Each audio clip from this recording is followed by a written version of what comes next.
Hi, everyone. Welcome back. This is Lisa again, shedding love and light. I'm back once again because I wanted to get a second message to you today.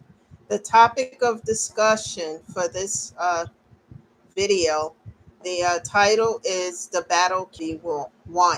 Excuse me. The Battle Can Be Won. And this is in reference once again to grief and healing. It's important that people hear the message. And for those who are not interested in it, because I get comments, not specifically here, but for people who I know who watch the video, this is to help other people. This is not about um, anything else but that, to encourage, uplift others. And if people are not interested in it, please don't make negative comments because someone needs to hear this message, because someone needs help. And it could be a few people that are hurting deep in their spirit and soul, and they need to hear these messages so that they can be uplifted and get encouraged and get uplifted, because when they're uplifted, they can get the help that they need.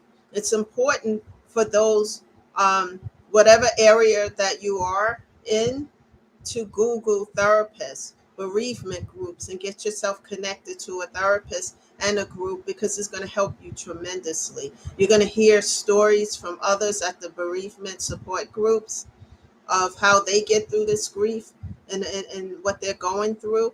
And you may get some tips that may help you as well, besides listening to this channel.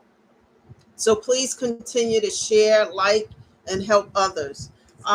One of the things that's important is perseverance. And that's something that I do. Um, it's important to keep your mindset positive, because when I was going through all this grief and everything, I didn't watch a lot of news as I used to, because it's depressing and it would keep me in a state of depression. So do things that's going to uplift you, comedy shows if you like them, things that are going to make you feel good, even if you have to do it for a half an hour, 15 minutes, or whatever. Remember, you're only human, and just allow yourself to go through what you need to go through. But perseverance is very important. Don't give up on yourself, and don't give up on what you're going through with the grief, because you can get through it. You'll always have that pain in your heart from the loss, but you can get through this process. Now, I want to talk about vulnerability, because that's something that I um, thought about after I got off the last video. People think being vulnerable is weak, etc. It's not. It's actually the opposite. When you can be vulnerable with yourself and with those who you trust, like a therapist, etc., it is a sign of strength. Because in this world we live in, we're taught, especially guys, if there's guys listening to that. I know there's one guy who listened to my channel. I want to shout out to him and say hi. I should have said that before, but I didn't forget about you. Thank you for being here as well. Just because you're a guy, and men are taught not to cry and be man up and all of this. But when you lose someone that you truly love, that meant the world to you, yes, that pain need an outlet. So tears are going to happen. And it's okay. It doesn't make you weak. It gives you strength, because that pain, that's an outlet. Tears, that's an outlet. Other things that you need to do, the anger, whatever. I used to go to the gym all the time, and bring a playlist of music with me, and do that a lot in the very beginning, and it helped me tremendously. Whatever is going to help you to get better, do so, as long as it's something positive. It's so important. Remember, vulnerability is not a sign of weakness, it's a sign of strength, to allow yourself to feel what you're feeling, to go through the process. Acknowledging the pain that you're hurting, you need help. We all are human, male or female, we're human. We make mistakes, we're in our feelings when grief happens, and when we lose people that we love. And that's okay. And that's understandable. Allow yourself to feel that. Allow yourself to go through that, so that you can, start to have that outlet, And eventually you'll start to feel better.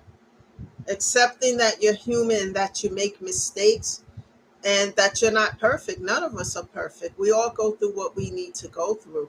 But going through it and getting through it and doing the work, and these things I'm describing are work. It is work. Just because music heals the soul. Let me tell you, especially if you have a playlist of music that you love, it is a healing process.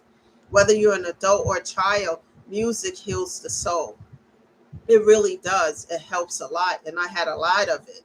I listen to music daily because it helps me, besides being in prayer, listening to music. And, and just allow yourself to, cry when it's necessary and do what you have to do to make yourself better. And don't expect it to happen overnight. Nothing happens overnight. It takes time, and be patient with yourself.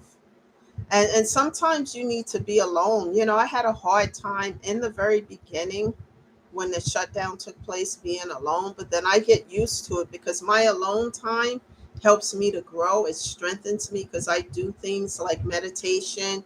I listen to positive, uplifting videos daily, and I talk to my therapist weekly, music, and go out, get out, and most importantly to me, prayer with God, because that's, like I said in the other video, that's where my strength comes from, God, because he helps me to keep going and going, and he's there with me, and he has my back. When you have someone who has your back, it makes it easier to get through it. And I know God has my back. He has shown me time and time again, because things that have come against me, and God just removed them. God is awesome in prayer, and just, doing things that make me feel better. Now, the real challenging moment is me getting to my mom's gravesite, and then not sure how I'm going to act when I get there. You know, Talking about it and being there are two different things, but that is going to be a challenge for me. But I have that fear of how I'm going to react, but I am taking steps to overcome that so that I can get to her gravesite and pay my respects, since I wasn't able to do so before. But please share this message, uplift someone. If you can get to the seminar next month, please send me an email, lisavaughn410@gmail.com. Share the message, and please, I want to help other people so that they can get better and feel better. And then as they do the work, then they can pay it forward and help other people. And this can be a domino effect. Thank you again for listening, guys. Thank you. I appreciate your support, and enjoy the rest of your evening. And I'll be back soon again with a new message. Bye for now.